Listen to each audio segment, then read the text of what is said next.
Hello दोस्तों, सभी को नमस्कार। आइए बात करते हैं कक्षा छठी के एनसीईआरटी साइंस चैप्टर 9 सजीव एवं उनका परिवेश। आइए इस चैप्टर के बारे में जानते हैं, सजीव एवं उनका परिवेश। कि पहली और बूझों छुट्टियों में अनेक रोमांचक स्थानों की सैर पर गए। ऐसी ही एक यात्रा पर वे ऋषिकेश में गंगा नदी देखने गए और उन्होंने हिमालय की हिमाच्छादित पर्वत श्रृंखला में कुछ पर्वतों का पर्वतारोहण किया जहाँ बहुत ठंड थी।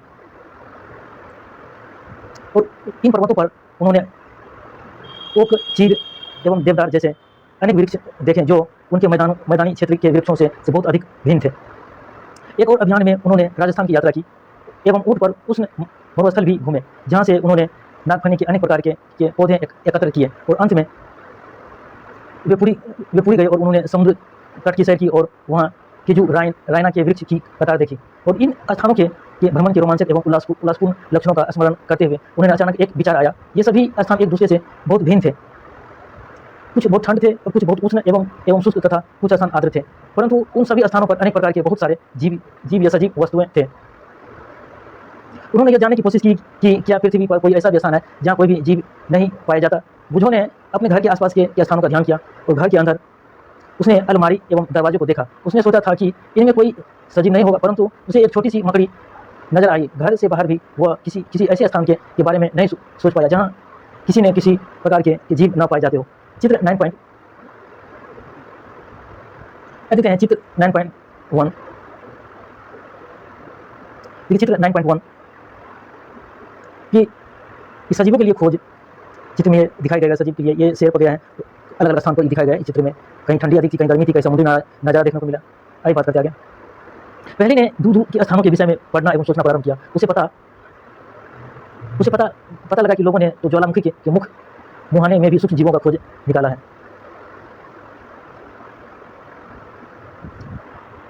आइए आगे बात करते हैं कि 9.1 सजीव एवं उनका परिवेश।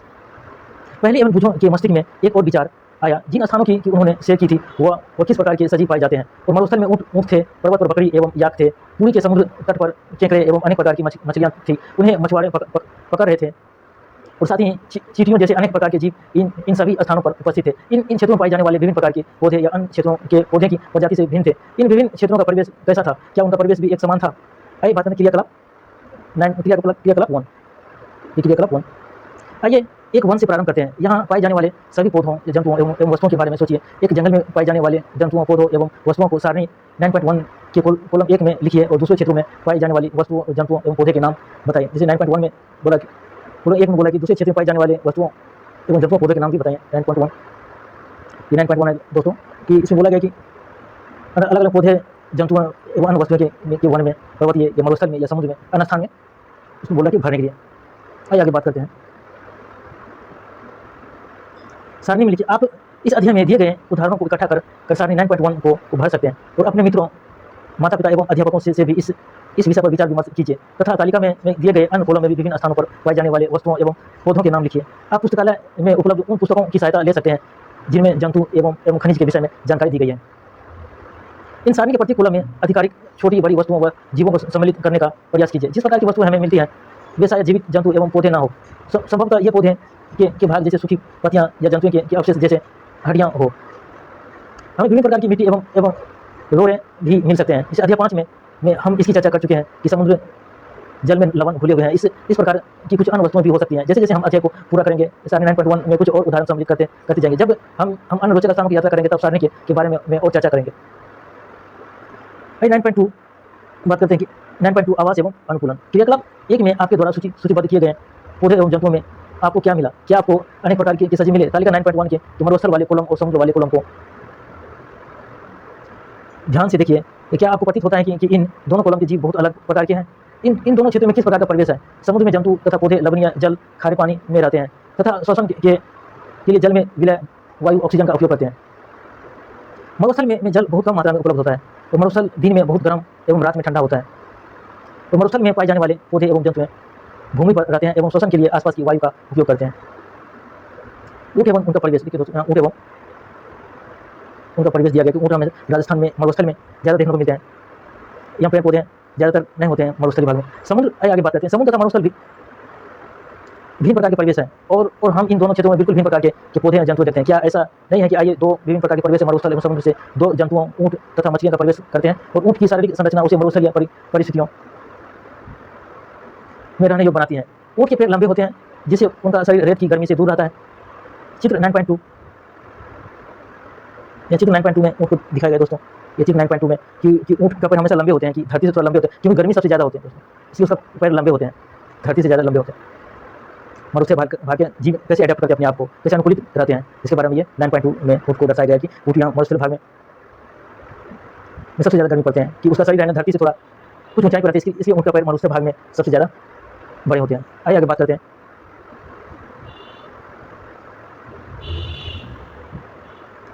चित्र 9.2 उनमें मूत्रोत्सर्जन की मात्रा बहुत कम होती है तथा मल सूक्ष्म होता है और उन्हें पसीना स्वेद भी नहीं आता क्योंकि शरीर से जल का ह्रास बहुत कम होता है, इसलिए जल के बिना भी वे अनेक दोनों तरह रह सकते हैं।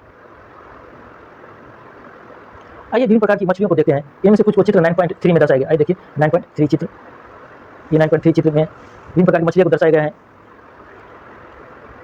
परंतु इतने अधिक किस्म की मछलियां में क्या आपको इनकी आकृति में कुछ समानता दिखाई देती है? इन सभी का शरीर धारा रेखीय होता है, जिसकी चर्चा हम आज 8 में कर चुके हैं और उनकी जो आकृति उन्हें जल के अंदर विचरण करने में सहायता करते हैं। मछली धारा रेखीय आकार की होती है जिससे वो जल में आसानी से विचरण करते हैं, जिसकी सहायता से वो विचलन करते हैं धारा रेखीय की सहायता से। धारा रेखीय नहीं होगा तो जल में नहीं विचलन करेगा, इसलिए नाव मछलियाँ हमेशा धारा रेखीय होती है, वो जल में आसानी से विचलन करते हैं।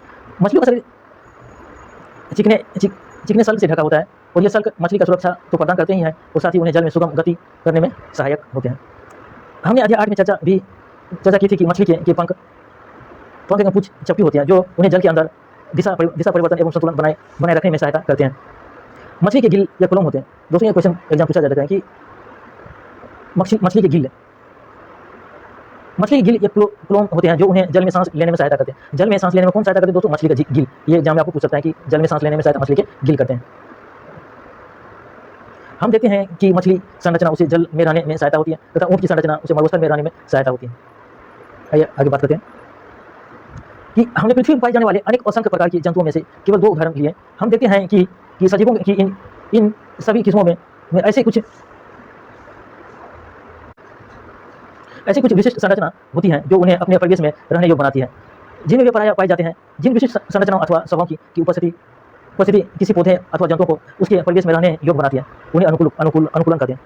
दोस्तों अनुकूलन किसे कहते हैं? यहाँ ये बात किया गया है कि अनुकूलन उसे कहते हैं जिन परिशिष्ट संरचना एवं स्वभाव की उपस्थिति किसी पौधे तथा जंतुओं को उनको परिवेश में रहने की योग्य बनाते हैं। उसकी जैसे दोस्तों ऊँट को मरुस्थल भाग में पाए जाते हैं, जैसे पानी में मछली तैरते हैं, तो उसी के अनुसार जिन विशिष्ट संरचना अथवा स्वभाव की उपस्थिति किसी पौधे अथवा जंतुओं को उनके परिवेश में रहने की योग्य बनाती है। जैसे मरुस्थल में ऊँट को रहने योग्य बनाते हैं, उसको धरती से थोड़ा लंबे उसके पैर होते हैं, धरती से थोड़ा लंबे उसके शरीर होते हैं, जिस कारण उनको ज़्यादा गर्मी से थोड़ा बचाव करते हैं।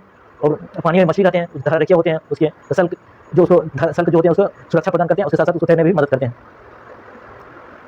अनुकूलन करते हैं। आइए आगे बढ़ते हैं। विशिष्ट जंतु विभिन्न परिवेश के प्रति अलग रूप से अनुकूलित हो सकते हैं। किसी सजीव का वह परिवेश जिसमें वह रहता है उसका आवास कहलाता है। कहा गया किसी सजीव का वह परिवेश जिसमें वह रहता है आवास कहलाता है। अपने भोजन, वायु, शरण स्थल एवं आवश्यकताओं के लिए जीव अपने आवास पर निर्भर रहता है। आवास का अर्थ है कि वास स्थान, एक घर। विभिन्न प्रकार के पौधे एवं जंतु एक ही आवास में संयुक्त रूप से रह सकते हैं। स्थल जमीन पर पाए जाने वाले पौधे एवं जंतुओं के आवास को स्थलीय आवास कहते हैं। स्थलीय आवास जो जमीन पर रहते हैं उसे स्थलीय आवास कहते हैं। वन, घास के मैदान, मरुस्थल, तटीय एवं पर्वतीय क्षेत्र स्थलीय आवास के कुछ उदाहरण हैं। जलाशय, दलदल, झील, नदियों एवं समुद्र जहाँ पौधे एवं जंतु जल में रहते हैं उसे जलीय आवास कहते हैं। जलीय आवास कहते हैं कि जहाँ जलाशय, दलदल, झील, नदियाँ, समुद्र, पौधे, जंतु जल में रहते हैं उसे जलीय आवास कहते हैं। विश्व के विभिन्न भागों में पाई जाने वाले वनों, घास मैदान, मरुस्थल, तटीय पर्वतीय क्षेत्र में भी बहुत विषमताएं हैं। यह सभी जलीय आवास के लिए भी सत्य है। किसी आवास में पाए जाने वाले सभी जीव जैसे कि पौधे एवं जंतुओं उनके जैव घटक हैं। कहते हैं कि किसी आवास में पाए जाने वाले सभी जीव जैसे पौधे एवं जंतु उनके घटक हैं। चट्टान, मिट्टी, वायु एवं जल जैसे अनेक निर्जीव वस्तुएं आवास के वो जैविक घटक हैं। जैव घटक और जैविक घटक, यहाँ 2 चीज़ पर चर्चा की गई दोस्तों।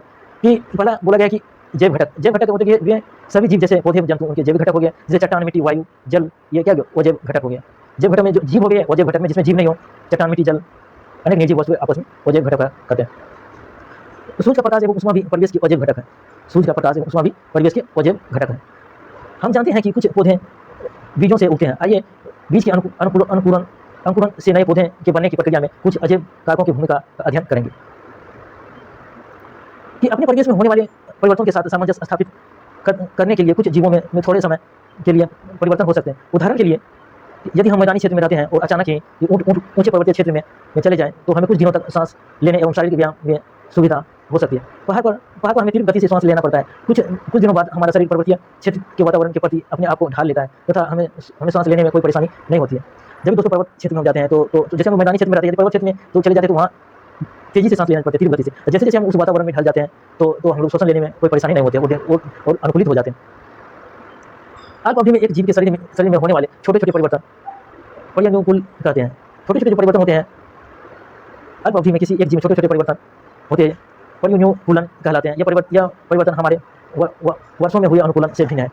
क्रियाकलाप 2 बात करते हैं कि अध्याय 1 में किए गए क्रियाकलाप 5 का स्मरण कीजिए। इस क्रियाकलाप में मूंग के बीज से अंकुर निकल आता है, अर्थात वे अंकुरित हो गए। यह बीज से नए पौधे का प्रारंभ है।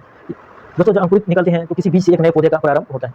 मूंग के कुछ सूखे बीजों को एकत्रित कीजिए। कुछ बीजों के एक ढेर को अलग रख दें तथा शेष को एक दिन के लिए पानी में भीगने के लिए रख दें। भीगे हुए बीजों को 4 हिस्सों में बांटें। उनमें से एक हिस्से को 3 या 4 दिन के लिए पूरी तरह पानी में डुबोकर रख दें और सूखे हुए बीजों को तथा पानी में पूरी तरह डूबे हुए बीजों को बिल्कुल न हिलाएं। भीगे बीजों में से एक भाग को धूप वाले कमरे में तथा दूसरे भाग को पूरे अंधेरे में रख दें। जैसे कि अलमारी जिसमें धूप नहीं आती है, तो अंतिम भाग को बहुत ही ठंडे वातावरण में रखें, जैसे कि रेफ्रिजरेटर या उनके चारों ओर बर्फ लगा दें। तो इन तीनों भागों को प्रतिदिन जल में नम रखें तथा अधिक जल को निकाल दें। कुछ दिन बाद आप क्या देखते हैं कि क्या सभी 5 भाग समान रूप से अनुकूलित होते हैं? क्या आप प्रकाश से दूर रखे भाग या अत्यधिक ठंडे या परिवेश में रखे भाग में अनुकूलन की दर में कमी या कोई भी अनुकूलन नहीं देखते हैं? क्या आप अपने पाया कि वायु, जल, प्रकाश तथा उष्मा जैसे अजैव घटक सजीव के लिए अत्यंत आवश्यक है? वास्तव में ये अजैव कारक सभी जीवों के लिए महत्वपूर्ण है। हम देखते हैं कि सजीव बहुत ठंडे, बहुत उष्ण परिवेश में भी पाए जाते हैं। क्या ऐसा नहीं है? ये जीव इन विषम परिवेश में जीवित रहने के लिए किस विशिष्ट व्यवस्था को अपनाते हैं? यह अनुकूलन काम आता है। अनुकूलन अल्पकाल में नहीं होता है। हजारों वर्षों की अवधि में किसी क्षेत्र के अजैव घटकों में परिवर्तन आते हैं। वे जंतु जो इन परिवर्तनों के प्रति अपने आप को नहीं ढाल पाते मर जाते हैं। केवल वे जीव ही जीवित रहते हैं जो अपने आप को बदलते परिवेश के अनुसार अनुकूलित कर लेते हैं। जंतु विभिन्न अजैव कारकों के लिए विभिन्न विधियों से अपने आप को अनुकूलित कर लेते हैं। इसका परिणाम विभिन्न आवासों में जीवों की विविधता का होना है। आइए कुछ आवासों या उनके अजैव घटकों एवं उसमें रहने वाले विभिन्न जीवों में अनुकूलन का अध्ययन करेंगे। 9.3 विभिन्न आवासों की यात्रा। कुछ स्थलीय आवास जैसे मरुस्थल के अजैव घटक एवं ऊँट के अनुकूलन के विषय में हमें पहले चर्चा कर चुके हैं कि मरुस्थल में पाए जाने वाले अन्य जंतु एवं पौधों में क्या होता है। क्या उनमें भी इसी प्रकार के अनुकूलन पाए जाते हैं? मरुस्थल में रहने वाले चूहे एवं सांप के ऊँट की भांतियां लंबे पैर नहीं होते। दिन की तेज गर्मी से बचने के लिए वे भूमि के अंदर गहरे बिलों में रहते हैं। जैसे चित्र 9.4 देखिए दोस्तों, चित्र 9.4 में ये बिल में मरुस्थल जंतु कैसे रहते हैं कि वो तेज गर्मी से बचने के लिए धरती के अंदर, दिन के तेज गर्मी से बचने के लिए भूमि के अंदर गहरे बिलों में रहते हैं। वो मरुस्थल में रहने वाले चूहे, सांप या ऊँट की भांति लंबे पैर नहीं होते। जिसको ऊँट की भांति लंबे पैर नहीं होते हैं वो तेज गर्मी से बचने के लिए भूमि के अंदर गहरे बिलों में रहते हैं। और रात्रि के समय जब तापमान में कमी आती है तो वे जंतु बाहर निकलते हैं रात को जब निकलते समय। मरुस्थल में उगने वाले कुछ समान पौधे को चित्र 9.5 में दिखाया गया है कि ये चित्र देखिए दोस्तों, 9.5 में चित्र दिखाया गया है कि कुछ समान पौधे 9.5 में दिखाए गए। देखिए पौधे नागफनी के सबसे ज़्यादा मिलेंगे या मरुस्थल भाग में। यह पौधे मरुस्थल के प्रति किस प्रकार अनुकूलित हैं? क्रियाकलाप 3 देखते हैं। क्रियाकलाप 3 कि गमले में लगा एक कैक्टस तथा पत्तियों वाला एक पौधे कक्षा मिलाएं और दोनों पौधों के कुछ भाग को पॉलीथीन थैली से ढककर उसी प्रकार बांधिए जिस प्रकार अध्याय 7 क्रियाकलाप 4 में हमने पौधे में वाष्पोत्सर्जन का अध्ययन करते समय बांधा था। गमले में लगे पौधों को धूप में रख दीजिए तथा कुछ घंटे बाद उनका परीक्षण कीजिए। आप क्या देखेंगे कि देखते हैं क्या आप दोनों पॉलीथीन थैलियों में एकत्रित जल की मात्रा में कोई अंतर देखते हैं? मरुस्थलीय पौधे वाष्पोत्सर्जन द्वारा जल की बहुत कम मात्रा निष्कासित करते हैं और मरुस्थलीय पौधे में पत्तियां या तो अनुपस्थित होती हैं अथवा बहुत छोटी होती हैं या कुछ पौधों में पत्तियां कांटों या शूल का रूप ले लेती हैं। इसी पत्तियों से होने वाली वाष्पोत्सर्जन में होने वाले जल ह्रास में कमी आती है। नागफनी में पत्ती जैसी जिस संरचना को आप देखते हैं वह वास्तव में इसका तना है। नागफनी में दोस्तों पत्ती जैसी जिस संरचना को आप देखते हैं वह तना है।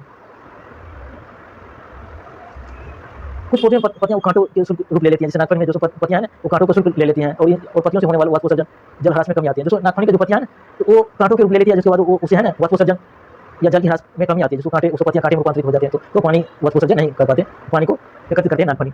नाखूनी में पत्ती जैसे जिस संरचना को आप देखते हैं वो इसका वास्तव में तना है। नाखूनी में वो संरचना है, उसका तना है। चित्र 9.5 में देखिए, ये चित्र 9.5 में ये दिखाया गया है। इसके जो कांटे हैं ये दिखाया गया है चित्र 9.5। इन पौधों में प्रकाश संश्लेषण समानता तने में होती है। इन पौधों में प्रकाश संश्लेषण समानता तने में होते हैं। दोस्तों ये देखते हैं जिसको, ये तना है, ये तना है, ये भी तना है। इसका प्रकाश संश्लेषण तना में होते हैं। तना एक मोटी या मोमी परत से ढका होता है। इसको मोटी मोमी परत से ढका होता है, जिससे पौधों को जल संरक्षण में सहायता मिलती है। पौधे और अधिकतर मरुस्थलीय पौधे की जड़ें जल अवशोषण के लिए मिट्टी में बहुत गहराई तक चली जाती है। मिट्टी में बहुत गहराई तक चली जाती है। आइए आगे बढ़ते हैं कि पर्वतीय क्षेत्र, यहाँ पर्वतीय क्षेत्र, ये आवासीय क्षेत्र सामान्यतः बहुत ठंडे होते हैं और इनमें तेज हवा चलती है। कुछ क्षेत्रों में शीतकाल में हिमपात भी होता है। पर्वतीय क्षेत्रों में पौधे एवं जंतुओं की अनेक प्रजातियां पाई जाती हैं। क्या आपने चित्र 9.6 में दर्शाए गए वृक्ष देखते हैं? या चित्र 9.6, या चित्र 9.6 में पर्वतीय आवास के कुछ वृक्ष दिखाए गए हैं। जो पर्वत क्षेत्र में वृक्ष कैसे होते हैं? ज़्यादा शंकुनुमा होते हैं पर्वतीय क्षेत्र में वृक्ष, क्योंकि बर्फ सबसे ज़्यादा गिरते हैं पर्वतीय क्षेत्र, इसलिए शंकुनुमा होते हैं, ताकि बर्फ उस वृक्ष पर रुके नहीं और आसानी से नीचे स्लाइड होकर गिर जाए। आइए आगे बात करते हैं। यदि आप पर्वतीय क्षेत्र में रहते हैं अथवा वहाँ घूमने गए हैं तो आपने ऐसे अनेक वृक्ष देखे होंगे, परंतु क्या आपने ऐसे वृक्षों को अनेक क्षेत्रों में भी देखा है? ये वृक्ष अपने आवास में विद्यमान परिस्थितियों में रहने के लिए किस प्रकार अनुकूल होते हैं? ये वृक्ष समांतर शंकुआकार होते हैं। पर्वतीय क्षेत्र में हमेशा शंकुआकार वृक्ष होते हैं। तो इनकी शाखाएं तिरछी होती हैं, शंकुआकार होगी तो तिरछी होगी। और कुछ वृक्षों की पत्तियां सुई के आकार की होती हैं और इसमें वर्षा का जल एवं हिम सरलता से नीचे की ओर खिसक जाती है। वर्षा की जो जल है ना और बर्फ सरलता से नीचे खिसक जाते हैं, जो पर्वत क्षेत्र शंकुआकार वृक्ष होते हैं। पर्वतों पर इन वृक्षों से अधिक भिन्न आकृति एवं आकार वाले वृक्ष भी मिल सकते हैं। पर्वत पर जीवित रहने के लिए इनमें कुछ अन्य प्रकार के अनुकूलन हो सकता है।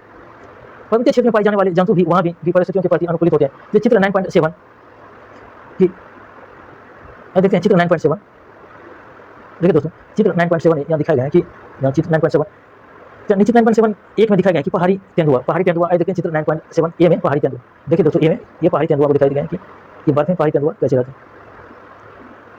और बी में याक को दिखाया गया है। देखो दोस्तों, बी में ये ठंडी पर्वतीय क्षेत्र में याक को दिखाया गया है। और सी में पहाड़ी बकरी या पर्वतीय आवास के प्रति अनुकूलित होते हैं। जैसे सी में ये पहाड़ी बकरी को दिखाया गया है कि पहाड़ी बकरी पर्वतीय आवास के प्रति अनुकूलित होते हैं। आइए बात करते हैं आगे उनकी मोटी त्वचा या फिर ठंड से उनका बचाव करती है। जैसे मोटी त्वचा होते हैं, जैसे दोस्तों मोटी त्वचा होते हैं तो ठंड से हमेशा बचाव करते हैं। उदाहरण का शरीर को गर्म रखने के लिए याक, जैसे याक होते हैं ना, ऊपर से शरीर को गर्म रखने के लिए याक का शरीर लंबे बालों से ढका होता है। याक का शरीर हमेशा इसका देखिए दोस्तों लंबे बालों से ढका है, ये लंबे बालों से याक ढका होता है ताकि ये ठंड से बचने के लिए। पहाड़ी तेंदुए के शरीर पर फर होते हैं। पहाड़ी तेंदुए के शरीर पर यहाँ देखिए दोस्तों, पहाड़ी तेंदुए के शरीर पर ये फर होते हैं। ये बर्फ पर चलते समय उनके पैरों को ठंड से बचाता है। उसके बर्फ पर चलने के लिए इसके पैरों ये ठंड से बचाता है। पहाड़ी तेंदुए के शरीर पर फर होते हैं जो बर्फ में फर होते हैं जो बर्फ में चलने से पैरों को ठंड से बचाता है। बकरी के मजबूत खुर उसे ढालदार चट्टानों पर चढ़ने के लिए अनुकूलित होते हैं। जो बकरी होते हैं दोस्तों, उसे बहुत मजबूत खुर होते हैं, जो चट्टानों के ढाल होते हैं उस पर दौड़ने के लिए उसको अनुकूलित बनाते हैं, उसको मजबूती प्रदान करते हैं, जो उसके खुर होते हैं मजबूत। जैसे जैसे हम पर्वतीय क्षेत्रों में ऊपर चढ़ते जाते हैं, परिवेश का स्वरूप बदलता जाता है और हमें विभिन्न ऊंचाइयों पर पाए जाने वाले जीवों के अनुकूलन में विविधता दिखाई देते हैं। जैसे हम विभिन्न ऊंचाई पर जो हम ऊंचाई पर जाते हैं, जीवों के अनुकूलन में विविधता दिखाई देती है। आइए घास स्थल के बारे में जानते हैं।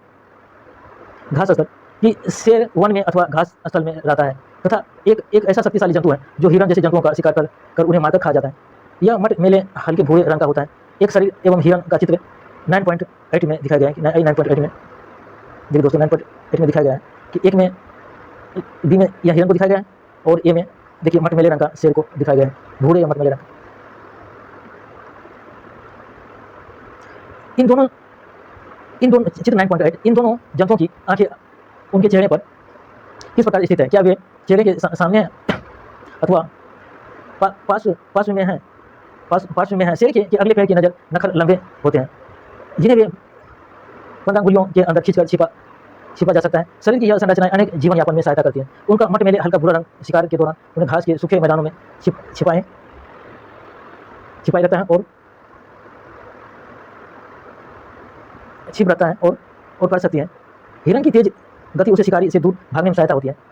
शेर, हिरण तथा अन्य जंतुओं एवं पौधे में और भी अधिक बहुत सी विशिष्ट संरचनाएं होती हैं जो उन्हें उनके आवास में जीवित रहने योग्य बनाते हैं। कुछ जलीय आवास, आइए देखते हैं आगे बात करते हैं कुछ जलीय आवास। जैसे पहला है समुद्र में रहने के लिए मछली अनुकूलन के विषय में हम चर्चा कर चुके हैं कि दूसरे बहुत से समुद्री जंतुओं का शरीर भी धरारेखीय होता है जिससे वह जल में सुगमता से चल सकते हैं। स्क्विड एवं ऑक्टोपस जैसे कुछ समुद्री जंतुओं का शरीर आमतौर पर धरारेखीय नहीं होता है। ऑक्टोपस और और रिस्क ऑक्टोपस ओरिक्स जैसे कुछ जंतु होते हैं जो आमतौर पर धारे के नहीं होते हैं, वे समुद्र की गहराई में होते हैं, तो तलहटी में रहते हैं तथा अपनी और आने वाले शिकार को पकड़ते हैं। जब वे जल में चले जाते हैं तो अपने शरीर को धारकिया बना लेते हैं। जल में सांस लेने के लिए इनमें गिल या कलम होते हैं, इनमें भी गिल या कलम होते हैं जल में सांस लेने के लिए।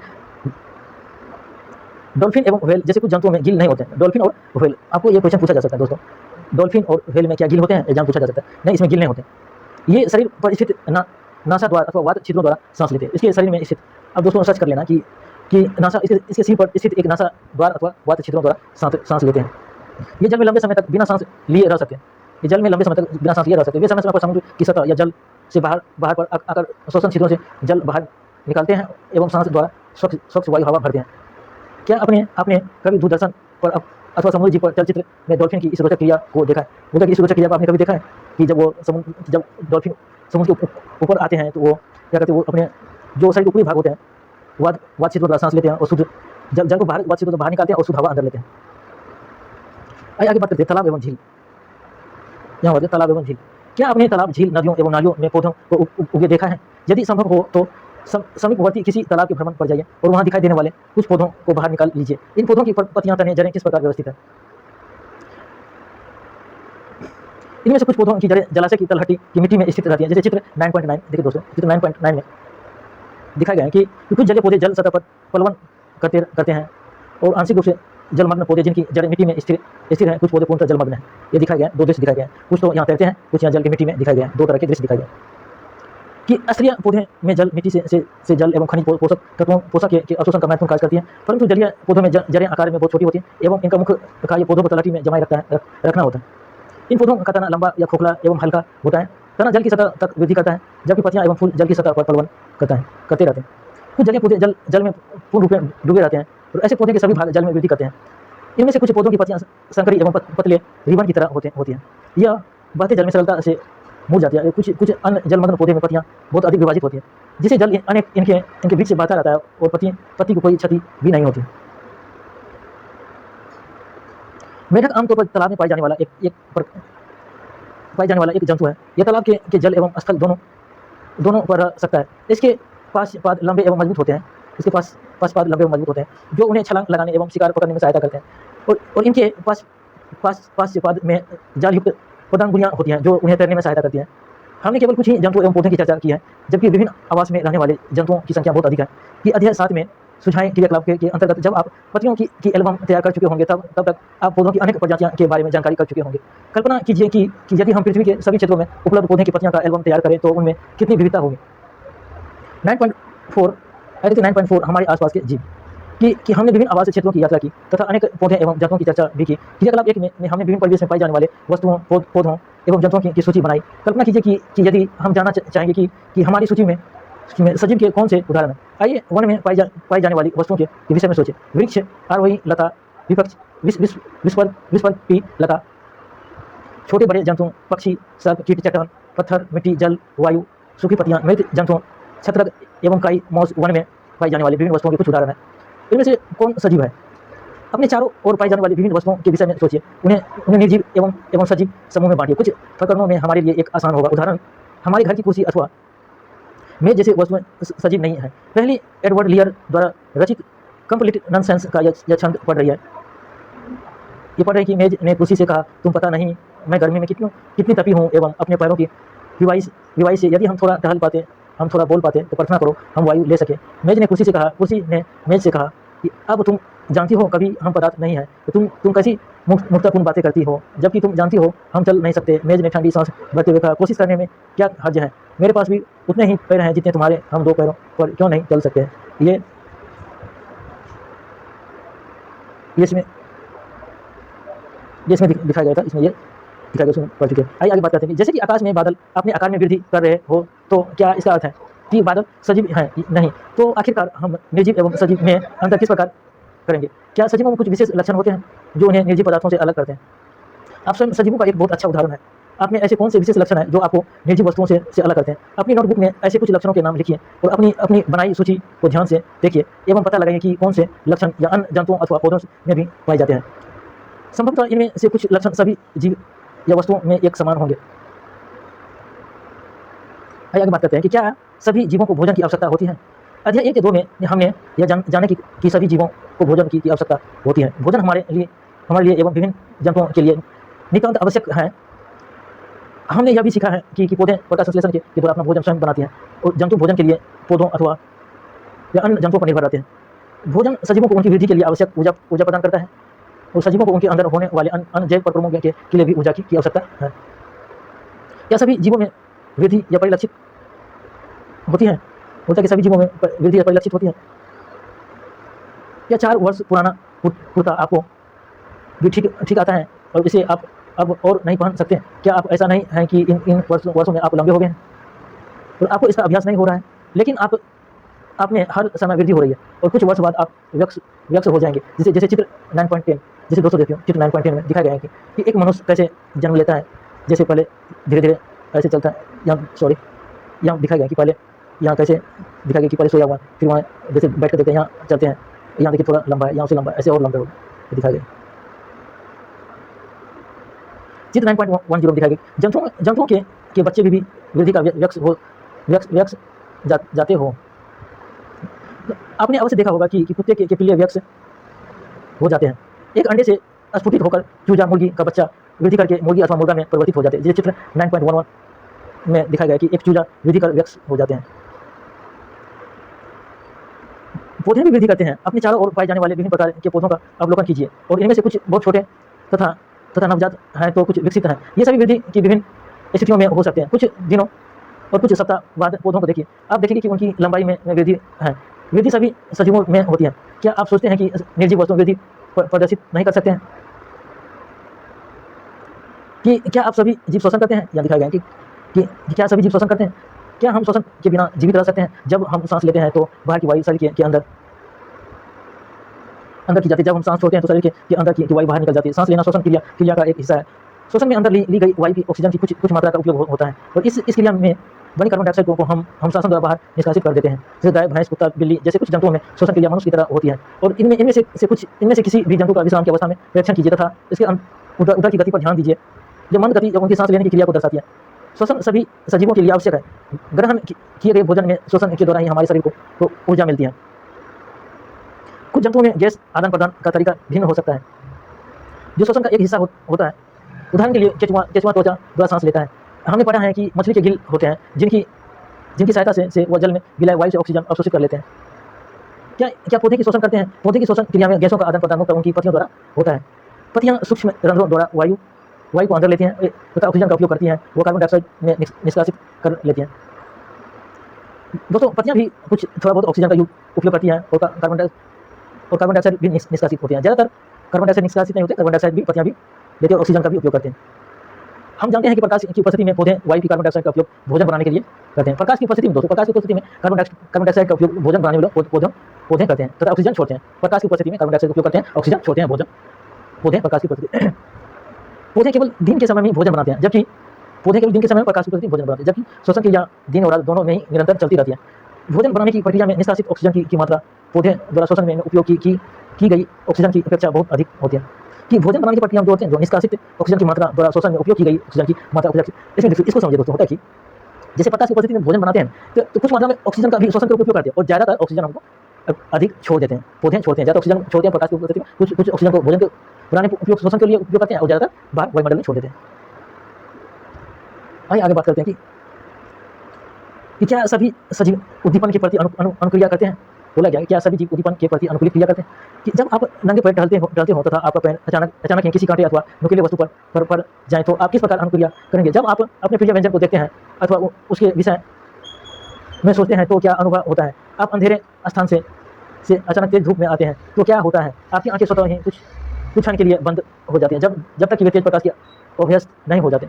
जबकि जैसे धूप में दोस्तों, जैसे हम लोग तेज धूप में छत पे चले जाएं कि छत से नीचे कमरे में आए, देखो कितने अंधेरे लगते हैं, कितने अंधेरेपन आंखों में लगते हैं। वही बताया गया कि आपकी आंखें स्वतः ही कुछ लक्षण के लिए बंद हो जाती है जब तक कि वे तेज प्रकाश की अभ्यस्त नहीं हो जाते, जबकि वो तेज प्रकाश के लिए अभ्यस्त नहीं। आपका प्रिय व्यंजन जैसे तेज प्रकाश एवं कांटों उपरोक्त स्थितियों में भी आपके वायु वातावरण में होने वाले परिवर्तन के कुछ उदाहरण हैं। हम इन सभी प्रकार के परिवर्तनों के प्रति अनुक्रिया करते हैं। वातावरण में होने वाले इन परिवर्तनों को उद्दीपन करते हैं। उद्दीपन किसे कहते हैं दोस्तों? कि उद्दीपन वे है कि जैसे हम सभी प्रकार के परिवर्तन के प्रति अनुक्रिया करते हैं। जैसे हम कमरे से छत पे जाएं तो फिर कमरे में आए, जैसे होता है कि आँख में कि स्वतः कुछ लक्षण, आँख स्वतः ही कुछ लक्षण के लिए बंद हो जाते हैं, तो तेज प्रकाश की अभ्यास नहीं हो जाती है। जैसे प्रिय व्यंजन से तेज प्रकाश एवं कांटों उपरोक्त स्थितियों में आपके वायु वातावरण में होने वाले परिवर्तन या कुछ उदाहरण है। इन सभी प्रकार के परिवर्तन या के प्रति अनुक्रिया जो कहते हैं उसी को उद्दीपन कहते हैं। क्या दूसरे जंतु में भी उद्दीपन के प्रति अनुक्रिया होती है? खाना देते समय जंतु या पशु के व्यवहार को ध्यान से देखें। क्या वे भोजन देते हैं अचानक अधिक चेतन्य नहीं हो जाते हैं? आप एक चिड़िया की ओर कदम बढ़ाएं तो वह क्या करती है? और जंगली जानवरों पर तीव्र प्रकाश डालते हैं तो वे भाग खड़े होते हैं। इसी प्रकार यदि रात्रि में आप रसोई घर में बल्ब प्रदीप्त कर देते हैं तो कॉकरोच अचानक अपने छिपने के स्थान में भाग जाते हैं। क्या आप जंतुओं में भी उद्दीपन के प्रति अनुक्रिया के कुछ उदाहरण दे सकते हैं? क्या पौधे भी उद्दीपन के प्रति अनुक्रिया दर्शाते हैं? कुछ पौधों के पुष्प केवल रात्रि के समय ही खिलते हैं, कुछ पौधे पुष्प सूर्यास्त होने के बाद बंद हो जाते हैं, जैसे छुई मुई गुलमेहदी। जैसे छुई मुई दोस्तों गुलमेहदी ऐसे पौधे हैं कि पत्तियां छूने पर भी अचानक मुरझा या सूख जाते हैं। बचपन में हमने देखा होगा दोस्तों, जैसे छुई मुई पौधे जिसको थोड़ा भी टच करें वो क्या होता है कि वो सिकुड़ जाते हैं, ये मुरझा जाते हैं, थोड़ा भी हाथ उस पर। तो हम लोग ऐसा करते हैं, हम लोग इस रोचक दृश्य को बार-बार जहाँ भी रहते हम लोग हमेशा हाथ से टच करते रहते हैं। हम लोग घूमने जाते थे कभी भी, ये कहीं ये नहर पे कभी भी ऐसी जो छुई मुई के जो पौधे देते हैं, तो ऐसा ही करते हैं। आइए आगे बात करते हैं कि ये पौधे में कुछ उद्दीपन के प्रति अनुक्रिया के कुछ उदाहरण है, जैसे छुई मुई का सिकुड़ना, ये भी उदाहरण। आइए आगे बात करते हैं क्रियाकलाप 4। एक कमरे की खिड़की जिसे दिन के समय धूप सूर्य का प्रकाश आती हो के पास एक पौधे का गमला रखिए। ये चित्र 9.12 में देखिए दोस्तों, चित्र 9.12 में पौधे के सूर्य के प्रकाश के प्रति अनुक्रिया दिखाया गया है कि एक गमले में पौधे रखा हुआ है और सूर्य के प्रकाश के प्रति किस तरह ये अनुक्रिया देखिए करते हैं कि कुछ दिनों तक पौधे को नियमित जल देते रहे तो क्या यह पौधा खुले स्थान पर रखे पौधे की तरह सीधा ऊपर की ओर वृद्धि करता है? यदि यह सीधा वृद्धि नहीं करता है तो ज्ञात कीजिए यह किस ओर मुड़ता है। तो आपके विचार में क्या यह किसी उद्दीपन के प्रति अनुक्रिया है? सभी सजीव वस्तुएं अपने परिवेश में होने वाले परिवर्तन के प्रति अनुक्रिया करती हैं। सजीवों में उत्सर्जन, सभी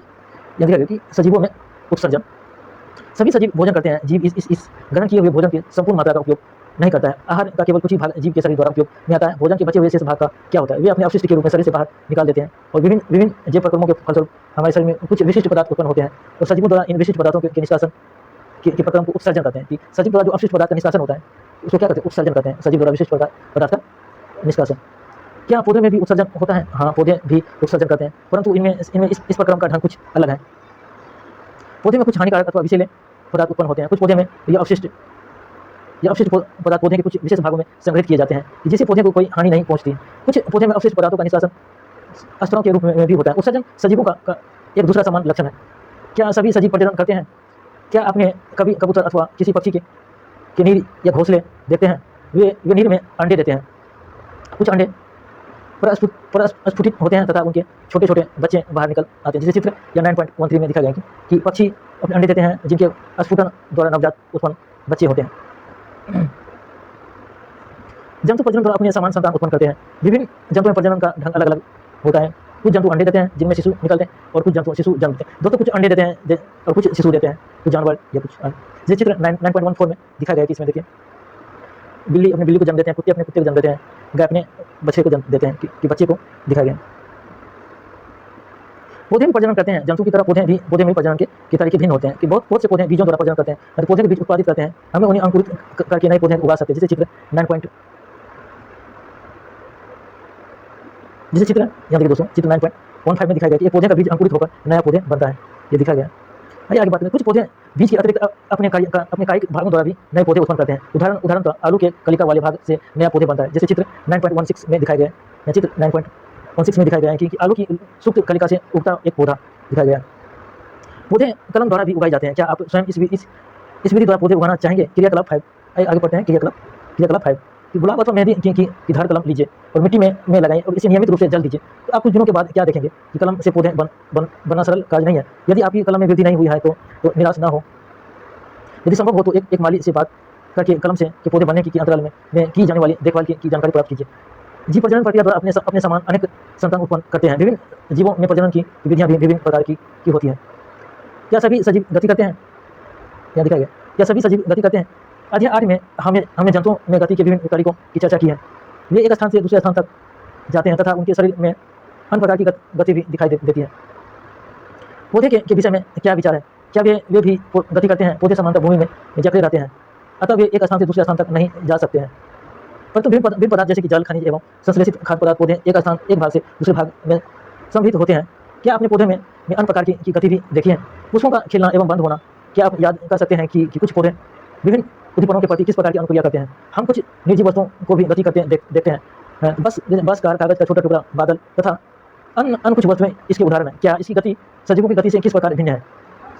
प्रकृति में विविध प्रकार के जीव हैं, लेकिन उन सभी में कुछ लक्षण एवं समान होते हैं, जिसकी हम पहले चर्चा कर चुके हैं। मृत्यु सजीवों के लिए एक समान लक्षण है, क्योंकि जीव की मृत्यु होती है, इसलिए जीवों की प्रजाति की हजारों वर्षों तक तभी अस्तित्व में रह सकती है। जब वे प्रजनन कर अपने समान संतान उत्पन्न करे, तो एक अकेला जीव प्रजनन किए बिना भी मर सकता है, परंतु सजीव की प्रजाति तभी अस्तित्व में रहती है जब उसके सदस्यों में प्रजनन होता रहता है। हमने देखा कि सभी सजीव वस्तुओं में कुछ विशिष्ट लक्षण समान रूप से दिखाई देते हैं। उन सभी को भोजन की आवश्यकता होती है और उनमें श्वसन, उत्सर्जन, उद्दीपन के प्रति अनुक्रिया या प्रजनन या गति एवं वृद्धि होती है तथा मृत्यु होती है। क्या हम ऐसी कुछ निर्जीव वस्तुओं को जानते हैं जिनमें इन लक्षणों में से कुछ लक्षण दिखाई देते हैं? जैसे कार, साइकिल, घड़ी, नदी का जल गति करते हैं, आकाश में चंद्रमा गति करता है। तो हमारे देखते देखते एक बादल के आकार में वृद्धि हो जाती है। क्या इन वस्तुओं को सजीव कहा जा सकता है? हमें स्वयं से प्रश्न करना होगा कि क्या इनमें सजीव के अन्य सभी लक्षण भी पाए जाते हैं? सामान्यतः सजीवों में वे सभी लक्षण पाए जाते हैं जिनकी हमने चर्चा की है, परंतु सजीव वस्तुओं में वे सभी लक्षण एक साथ दिखाई नहीं देते। क्या यह हमेशा सत्य है? क्या हमें सभी सजीवों में वे सभी लक्षण जिनकी हमने चर्चा की हमेशा निश्चित रूप से दिखाई देते हैं? क्या हमें सजीवों में भी सभी लक्षण कभी भी एक साथ दिखाई नहीं देते? उनमें से मात्रा कुछ लक्षण ही दिखाई देते हैं। इन विषय को और अच्छी प्रकार से समझने के लिए आइए किसी बीज के विषय में विचार करें। कुछ विशिष्ट उदाहरण देखें।